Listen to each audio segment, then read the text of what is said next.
renonçait à sa nationalité française et se disait être citoyen algérien avant que l'Algérie ne gagne son indépendance. Tout au long de sa vie, il a combattu aux côtés des Algériens afin que ces derniers puissent libérer leur pays du joug colonial français. Malheureusement, il mourra avant d'avoir vu l'Algérie libre. Voici l'histoire de Frantz Fanon, psychiatre, intellectuel et essayiste martiniquais. À l'occasion d'un film sorti cette semaine qui retrace sa vie, nous vous racontons son histoire. Et en 1925, il s'engage dans l'armée en 1943 pour libérer le pays du nazisme. Et très vite, il fait face au racisme.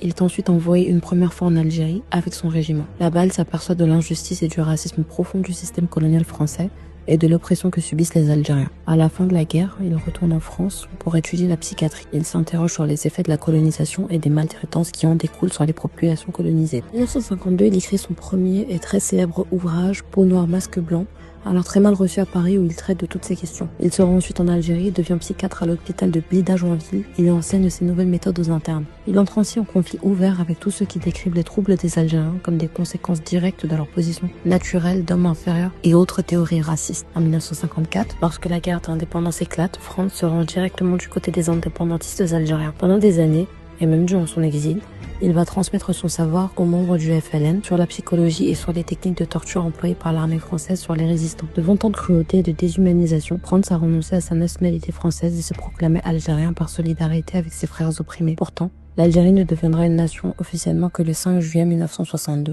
Frantz, lui, décédera malheureusement quelques mois plus tôt, le 6 décembre 1961, à l'âge de 36 ans. Son corps sera rapatrié et il sera enterré en Algérie, au cimetière des Chouhada, le cimetière des martyrs. Pour en savoir plus sur son histoire, écoutez notre podcast Frantz Fanon, penseur martiniquais, indépendantiste algérien.